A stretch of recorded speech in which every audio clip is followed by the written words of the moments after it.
সাম্প্রতিক আপনারা দেখে থাকবেন সবাই যে লন্ডনে এনসিপি নেতা এবং ছাত্র সমন্বয়কদের অন্যতম যাকে ডক্টর ইউনূস আমেরিকায় নিয়ে পরিচয় করিয়ে দিয়েছিলেন যে জুলাই আন্দোলনের মাস্টার মাইন্ড সেই মাহফুজুর রহমান বা মাহফুজ আলম লন্ডনে এসেছিলেন সাম্প্রতিক সোয়াস বিশ্ববিদ্যালয় লন্ডন ইউনিভার্সিটির একটা অংশ সোয়াসে একটি বক্তৃতা দিতে। ওই জুলাই আন্দোলন এবং তার ইম্প্যাক্ট এই রকম একটা বক্তৃতা দিতে তিনি লন্ডনে এসেছিলেন। অনেক টাকা খরচ করে বাংলাদেশ হাই কমিশন সেটি অ্যারেঞ্জ করেছিল যৌথভাবে, এবং সেখানে তিনি বক্তৃতা দিতে এসে নাজেহাল হয়েছেন। তাকে এবং তার সাথে যারা ছিল তাদেরকে শেয়াল বিড়ালের মতো ধরে ধরে পিটাইছে। কাউকে কাউকে লাথি মেরেছে, কাউকে কাউকে চর থাপ্পড় মেরেছে, কাউকে কাউকে গালি দিয়েছে। এবং আপনি জানেন আরেকটা ছেলে ওই যে বিবিসিতে টাকমাথা আগে বিবিসির সাংবাদিক ছিল, সেও এখন বাংলাদেশ হাই কমিশনে আছে লন্ডনে। ওই দালালির পুরস্কার হিসেবে লন্ডনে বাংলাদেশ হাই কমিশনের মিনিস্টার হিসেবে তাকে নিয়োগ দেওয়া হয়েছে। তাকেও জনগণ যাচ্ছে তাই ব্যবহার করেছে। এর কদিন আগে জাপানে গিয়েছিল, সেখানেও কিন্তু প্রাণ নিয়ে বাঁচিয়েছে, প্রাণ বেঁচে কোনোরকম বেঁচে এসছে। আমেরিকার নিউ ইয়র্কে সেটাও আপনারা দেখেছেন যে ইতিহাস হয়ে গেছে। তার মানে পৃথিবীর যেখানেই এনসিপি যাচ্ছে, পৃথিবীর যেখানে ছাত্র সমন্বয় করা যাচ্ছে, সেখানেই জনরোষে পতিত হচ্ছে, মানুষের পেটুনি খাচ্ছে, মানুষ তাদেরকে শিয়াল বিড়ালের মতো কুত্তা বিলাইয়ের মতো পিটাচ্ছে, ব্যবহার করছে। এর কারণ কি আপনারা কি কখনো চিন্তা করে দেখেছেন? এই জুলাই আন্দোলন 1 বছর পেরিয়ে 12 মাস পেরিয়ে 14 মাসে গিয়ে পৌঁছেছে। এই 14 মাসের ভিতরে তাদের চামড়ার দাম, তাদের মুখের কথার ভ্যালু, তাদের যে মানে ব্যক্তি হিসেবে তাদের সামাজিক অবস্থান কতটা ডিটোরিয়েট করেছে। মানুষ আন্দোলন যারা করে, সংগ্রাম যারা করে, অভ্যুত্থান যারা করে, বিপ্লব যারা করে, তাদেরকে ফুল দিয়ে বরণ করে, তাদেরকে ভালোবাসে, তাদেরকে হৃদয়ের মণিকোঠায় রাখে। গতকালকের পত্রিকায় দেখলাম এনসিপি প্রধান পত্রিকায় স্ট্যাটাস দিয়েছেন, মানে ফেসবুকে স্ট্যাটাস দিয়েছেন, যেটা প্রথম আলো পত্রিকায় এসছে যে সরকারও তাকে হত্যা করতে চায়। তার মানেটা কি? তার মানে জামাতে ইসলাম তাকে হত্যা করতে চায় বলে তারা একটা ইঙ্গিত দিয়েছে। কিন্তু জামাতে ইসলাম বা ডক্টর ইউনূসের তো পুত্র, সে মানে ইউনূসের বরপুত্র বা ইউনূসের পালক পুত্র। এই পালক পুত্রকে ইউনূস সরকার কেন হত্যা করতে চায় বলে তিনি বলেছেন, সেটার কি কোনো মজেজা আপনাদের জানা আছে? যদি জানা না থাকে জেনে নিন।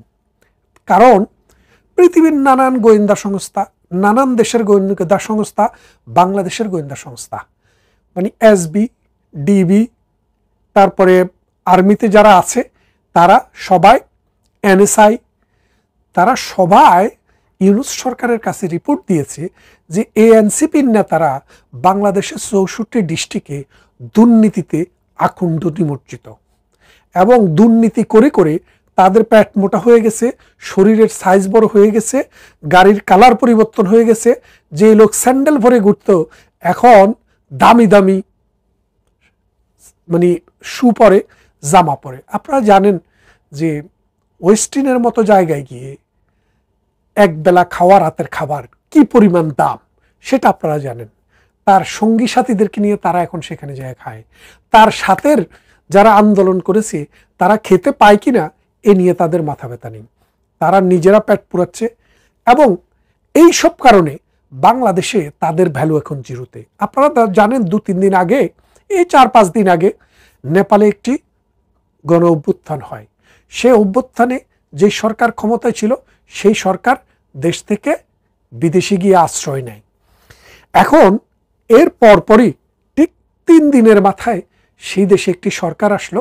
সরকারটিকে সেই দেশের সাবেক প্রধান বিচারপতি সুশীলা তিনি দায়িত্ব নিয়েছেন।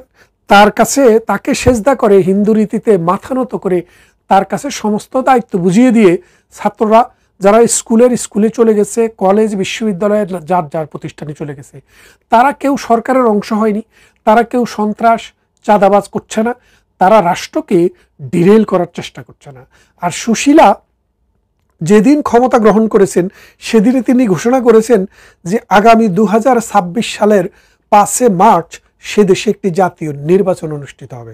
তাহলে বোঝেন আমাদের ইউনুস, নোবেল ইউনুস, সুধী ইউনুস বাংলাদেশে এসে বছরের পর বছর থেকে ব্যক্তিগতভাবে কিভাবে ডিজিটাল ওয়ালেট নেওয়া যায়, কিভাবে বিশ্ববিদ্যালয় নেওয়া যায়, কিভাবে নিজের মামলা থেকে অব্যাহতি পাওয়া যায়, কিভাবে 666 কোটি টাকা মাফ করা যায়, আপন বাতিজা ভাই বেরাদরকে কিভাবে সুযোগ সুবিধা দেওয়া যায়, এবং তার গ্রামীণ ব্যাংকের যেসব মহিলারা চাকরি করত, যেই সব ঘনিষ্ঠ লোক ছিল, তাদেরকে কিভাবে সরকারে রাজনীতিতে রিহেবিট করা যায়, সেই চেষ্টায় যখন ব্যর্থ সুশীলা দেশ জাতিকে একটি সুষ্ঠু নির্বাচনের মাধ্যমে মানুষের প্রতিনিধির কাছে ক্ষমতা হস্তান্তরের জন্য প্রথম দিনে ঘোষণা দিয়েছে। তাহলে এই মাহফুজরা ডক্টর ইউনুসের মাথায়, যেহেতু ডক্টর ইউনুসের বাসায় তিনি হচ্ছে মাস্টার মাইন্ড, এই ডক্টর ইউনুসে যত কিছু করছেন এই মাস্টার মাইন্ড হচ্ছে এই মাহফুজ। এই মাহফুজকে এখন যেখানে সেখানে পিটাচ্ছে। ডক্টর ইউনুসও লন্ডনে আসা যে শুভেচ্ছা পেয়েছেন সেটা সারা বিশ্ব দেখেছে। এখন মাহফুজের পালা। মাহফুজ না, ইউরোপে, আমেরিকায়, অস্ট্রেলিয়ায়, কানাডায় এবং জাপানে যেই যাবে তাকেই কিন্তু, এই যেই যাবে বলতে এই এনসিপির যারাই যাবে তাদেরকে জুতা পেটা করা হবে। কিন্তু দেখেন আরও যে উপদেষ্টা আছে তাদেরকে কিন্তু কেউ অসম্মান করছে না, তাদেরকে নিয়ে কিন্তু কেউ মাথা ঘামাচ্ছে না, কারণ তারা সমাজকে কলুষিত করছে না, তারা মববাজি করছে না, তারা চাঁদাবাজি করছে না, তারা সন্ত্রাস করছে না, তারা কাজ করছে অনেক কাজে কোনো না কোনো রাজনৈতিক দলের বিরুদ্ধে যেতে পারে। কিন্তু বাংলাদেশে এই যে মব কালচার সৃষ্টি করা, মব সন্ত্রাস সৃষ্টি করা, বাংলাদেশে দুর্নীতি করা, বাংলাদেশের সিস্টেমকে ধ্বংস করে দেওয়া, স্বাধীনতার 1971-এর মহান মুক্তিযুদ্ধকে কালিমালুপ্ত করা, মুক্তিযোদ্ধাদেরকে অসম্মান করা সহ হেন কোনো অপকর্ম নাই। দর্শন, তারপরে সন্ত্রাস, চাঁদাবাজি সহ সমস্ত অপকর্মের সাথে তারা জড়িত। বিশ্ববিদ্যালয়ে একটি নির্বাচন হয়ে গেল, দেখলেন বাংলাদেশ আওয়ামী লীগের ছাত্র সংগঠন ছাত্রলীগ নির্বাচন করতে পারেনি, কারণ তাদেরকে একটি নিষিদ্ধ সংগঠনের তকমা দেওয়া হয়েছে এই মাহফুজের প্রেরণায়। এই ডক্টর ইউনুস তারা এখন কি হয়েছে, এখন শিবিরকে ক্ষমতায় বসিয়ে দিয়েছে। এই যে দেখেন, একটা জিনিস খেয়াল করে দেখেন, একটা দেশে যখন সুষ্ঠু একটি গভর্নমেন্ট নাই, সেই দেশে নির্বাচন প্রথমে আসার কথা হচ্ছে জাতীয় নির্বাচন। সেই জায়গায় জাতীয় নির্বাচন করে এই যে ছোট ছোট বিশ্ববিদ্যালয়ের নির্বাচনগুলো করে করে তারা জানান দিতে চাচ্ছে তারাই দেশের কন্ট্রোলে।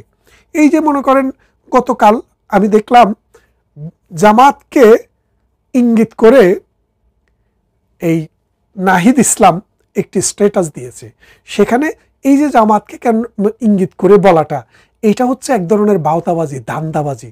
তারা সবাই জামাতের ছত্রছায়ায় বড় হয়েছে।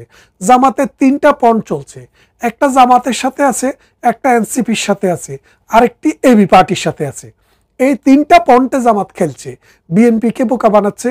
আর বিএনপিও ফাউল গেম খেলতে খেলতে নিজেদের ভ্যালু, নিজেদের সামাজিক রাজনৈতিক অবস্থানটা এত নিচে নেমে গেছে যে কোনো একটা বিশ্ববিদ্যালয়ে এখন শিবিরের সাথে তাদের আর নির্বাচনে জয়ী হয়ে আসার কোনো সম্ভাবনা নাই। এমতো অবস্থায় এই এনসিপি নিজেরা দেখাচ্ছে যে আমরা তো জামাতের সাথে আমাদের সমস্যা আছে, জামাত ক্ষমতা আসলে আমাদেরকে এই করবে সেই করবে, জামাত আমাদেরকে সহযোগিতা করছে না, জামাত আমাদেরকে মেরে ফেলতে চায়। ওই হালান নিজেই জামাত।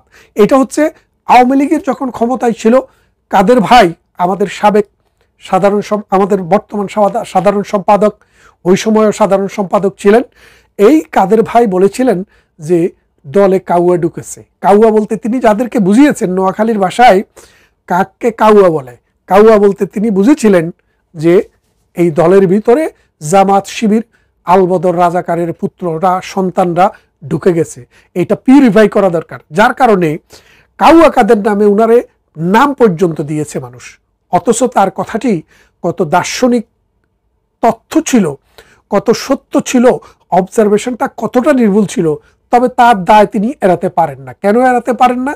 কারণ তিনি যদি ব্যবস্থা তখন নিতেন, এই শিবিরের পরহাদ যে এখন ঢাকা বিশ্ববিদ্যালয়ে জিএস হয়েছে, সে আওয়ামী লীগের জয়েন্ট সেক্রেটারি, ছাত্রলীগের জয়েন্ট সেক্রেটারি ছিল। এবং আপনারা জানেন জাহাঙ্গীরনগর বিশ্ববিদ্যালয়ে যিনি বিপি হয়েছেন তিনিও কিন্তু ছাত্রলীগের পদধারী সদস্য ছিলেন। তিনিও এখন শিবির না হইয়া স্বতন্ত্র দাঁড়িয়েছেন। এবং শিবিরের যে একটা ক্যালকুলেশন, শিবির এক ধরনের সমঝোতার মাধ্যমে তাকে পাশ করায় এনেছে, সেও শিবির। তো সেই জন্য বলছি, এখন এই শিবিরের আরেক গ্রুপ হচ্ছে ওই ইয়ের সাথে, এনসিপির সাথে। এনসিপি, এই শিবির, হিজবুত তাহরির, এরা নিজেরা শুধু মানুষের সিম্পেথি পাওয়ার জন্য দেখাতে চাচ্ছে যে আমরা শিবির না। কদিন পরে দেখবেন তারা জামাতের সাথে নির্বাচনও করবে, হয়তো জামাতের আসনে জামাত ছেড়ে দিবে, তারা নির্বাচন করবে, অথবা বিএনপি জামাত দুটাকে একসাথে এনে তারা সেখানে নির্বাচন করবে। সুতরাং আপনারা বুঝতে পারছেন যে এই মাহফুজরা এখন পৃথিবীর কোনো দেশেই আর নিরাপদ না, বাংলাদেশেও তারা নিরাপদ না। বাংলাদেশে যদি তারা এই আইন রাখতো, মানুষ এই যে মনে করেন ছাত্রলীগের ছেলে, এই যে বরিশালের ছেলেটা তার বাবাকে, অসুস্থ বাবাকে দেখতে এসেছে, তাকে বাড়িতে ঢোকার আগেই নির্মমভাবে হত্যা করে, ছিন্নিত মানুষ সবাই জানে কারা মেরেছে, দেখেছে, রিপোর্ট আছে, টিভিতে ছবি এসছে, কিন্তু তাদের কোনো বিচার নেই। কারণ ওই লোক যে ছাত্রলীগ ছিল, আপনি যখন আপনার ক্ষমতা যেখানে আছেন আপনি সেখানে মানুষকে বিচার করতে দেবেন না, বিচারে যেতে দিবেন না, নির্মমভাবে মানুষকে হত্যা করবেন, তখন আপনি যখন ঘরের বাইরে হবেন, যেখানে যাবেন সেখানেই আপনাকে আক্রমণ করা হবে। বাংলাদেশের বাইরে আপনি যেখানেই যাবেন, মিডল ইস্টে শ্রমিকরা থাকে, সেখানে রাজনৈতিক সমস্যা আছে, যার কারণে মিডল ইস্টে আপনারা বেড়ায় আসতে পারেন, হস্টেজ করে আসেন, কোনো অসুবিধা নেই। কিন্তু ইউরোপে যখন আসবেন, আমেরিকায় যখন যাবেন, জাপানে যখন যাবেন, অস্ট্রেলিয়া, কানাডা, নিউজিল্যান্ডে যখন যাবেন, তখন মনে রেখেন আপনাদেরকে প্রতিহত করার মানুষ সব জায়গায় মুক্তিযুদ্ধের সপক্ষের পতাকা নিয়ে দাঁড়িয়ে থাকবে। আপনাদের শিক্ষা হওয়া উচিত ছিল নেপালকে দেখে। নেপালের ছেলেরা সারা দেশের মানুষের কাছে ক্ষমা চেয়েছে, বলেছে আমরা আন্দোলন করতে গিয়ে কারো জীবন নাশ হয়েছে, কারো সম্পদ নাশ হয়েছে, কারো দুঃখ কষ্ট গেছে, আমরা সবার কাছে ক্ষমা চাই। এবং ক্ষমা চেয়ে তারা বলেছে আমরা আমাদের জায়গায় ফিরে গেলাম। কিন্তু তোমরা কোন জায়গায় ফিরে গেছো? টাকা বানানোর জায়গায়।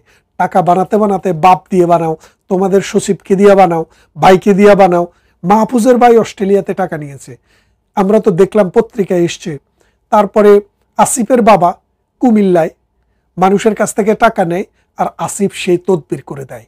এইরকমভাবে যে কটা আছে সব কটাই চোর, বাটপার, বদমাশ। এই যে হাসনাত, সে বলতেছে, বলে যে আমার কয়টা বিজনেস আপনি জানেন? অথচ হাসনাতে ইউটিউবে লাইভে সে বলেছিল মানে মাঝে মাঝে তার আত্মহত্যা করে মরে যেতে ইচ্ছা করে, শুধু ডাল দিয়ে খাওয়া, মানে খাওয়ার রুজি, মানে খাবার জোগাড় করার মতো ক্যাপাসিটি সম্পন্ন পরিবারের জন্মগ্রহণ তার হয়নি। এটা তার অন্যায় না? আমাদের মতো অসংখ্য মানুষ গরিব পরিবারে আমরাও জন্মগ্রহণ করেছি, কষ্ট, দুঃখ, অভাব, অভিযোগ আমরাও দেখেছি, কিন্তু ওই আমরা চুরি করি নাই, আমরা রাষ্ট্রের সম্পদ নষ্ট করি নাই, আমরা বাটপারি সিটিংবাজি করি নাই, আমরা কর্ম করে খেয়েছি। এই মাহফুজের এই হাসনাত, এই সার্জিস, তারা কদিন আগেও বিড়ি টোকায়া বিড়ি খাইতো, সেই লোক এখন কোটি কোটি টাকার মালিক। এই যে সার্জিস টেলিভিশনে এসে বলল যে আমার পরিবার এরকম 50টা গাড়ি, কেন 100টা গাড়ি দিয়েও নাকি তারা এই মানে র্যালি করতে পারে।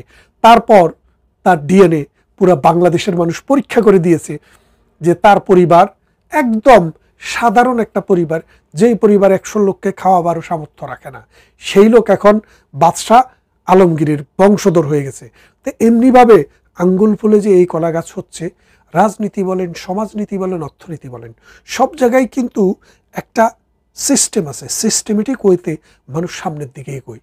কিন্তু এই সিস্টেমকে তোয়াক্কা না করে, রাষ্ট্রকে জিম্মি করে, রাষ্ট্রের মানে চরিত্রকে ধর্ষণ করে, রাষ্ট্রের সংবিধানকে পদদলিত করে, আইন, বিচার এবং শাসন ব্যবস্থাকে কুক্ষিগত করে রাষ্ট্রকে যে দর্শন তারা করছে, এই বিচার এই বাংলার জমিনে টুডে অর টুমরো আমরাই